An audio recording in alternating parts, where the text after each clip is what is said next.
Merci. La parole est à Monsieur Éric Jalton pour 5 minutes.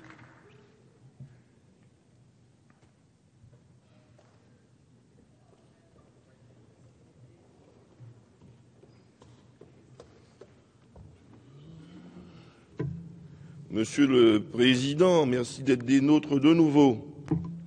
Monsieur le Ministre, Messieurs les rapporteurs, mes chers collègues,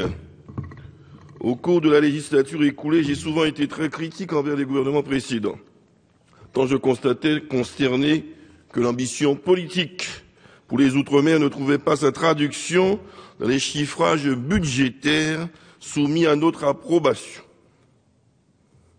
Nous étions dans l'ère de l'ultralibéralisme décomplexé, voire débridé, où nos gouvernants nationaux avaient choisi nettement leur camp, celui de l'aide aux plus favorisés, creusant, ce faisant, le déficit budgétaire national, et comme solution à tous nos maux. Les Outre-mer, et singulièrement l'archipel des îles de la Guadeloupe, n'ont pas échappé à la loi d'airain de l'ultralibéralisme, donnant là un signal de désespérance, aussi bien à la majorité de nos concitoyens ultramarins que de conditions modestes souvent, qu'aux investisseurs à cause d'une part une instabilité dans les dispositifs incitatifs, tels la défiscalisation, on l'a rappelé avant moi, sous le coup d'injonctions paradoxales, notamment pour la filière du photovoltaïque, et d'autre part par une mise à mal ciblée des dispositifs sociaux en faveur des plus défavorisés. Une politique permanente qui a conduit en 2009 à une explosion sociale contre la profitation, dont les scories éclairent encore l'avenir des ultramarins d'une lumière bien sombre. Ainsi, les gouvernants montraient leur désamour des ultramarins et les populations leur révolte, parfois ouverte et bruyante, le plus souvent, mais autrement plus préoccupante dans le silence du désespoir, cherchant rêves alternatifs par l'alcool, la drogue, le loto, le PMU et autres miroirs aux illusions perdues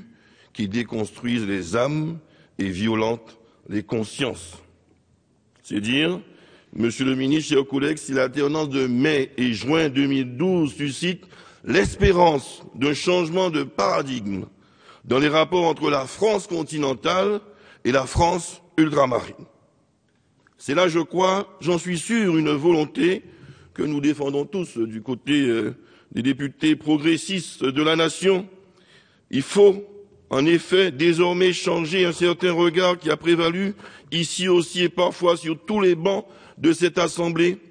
regard qui nous ont vus et nous voient encore comme des gens qui coûtent cher à la France. Changer de regard pour nous ancrer résolument dans une vision géopolitique qui permet à la France, dans son acception territoriale ultramarine, d'être un ensemble politique et géographique où jamais le soleil ne se couche, de posséder outre-mer 80% de la biodiversité nationale, de disposer du 2e, 3e domaine maritime mondial, de concurrencer depuis Kourou, en Guyane, Cap Canaveral, d'avoir une diversité ethnique et culturelle unique au monde, changer de regard et avoir donc aussi une visibilité dans les arts et les métiers de la culture, du sport, constructeur de la pensée moderne et postmoderne, que cet ensemble réduit à son hexagone n'aurait jamais eu autrement. Tout cela mérite donc bien, Monsieur le Ministre, un nouveau regard et aujourd'hui un nouveau budget. À cet égard, Monsieur le Ministre, chers collègues, je considère pour ma part que ce budget en augmentation significative supporte la réalisation des 30 engagements spécifiques pour les Outre-mer pris par François Hollande, président de la République, mis en œuvre par le gouvernement de Jean-Marc Ayrault et par 3 Victorin Lurel, Monsieur le ministre des Outre-mer, volontaire et engagé. Autant de signaux qui montrent que par ces lignes, par la mise en place des emplois d'avenir, du contrat de génération, de l'arrêt de la suppression massive et irréfléchie de postes dans la fonction publique, par la création de la Banque publique d'investissement, le changement qui peut paraître long à venir au regard de l'urgence sociale commence en s'inscrivant dans ce projet de budget, avec l'affirmation d'une volonté politique forte, faisant de la régulation et de la concertation les principes de ce nouveau contrat social démocratiquement approuvé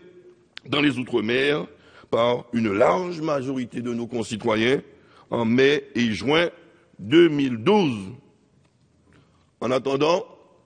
Monsieur le ministre, chers collègues, je voterai solidairement en faveur de ce budget,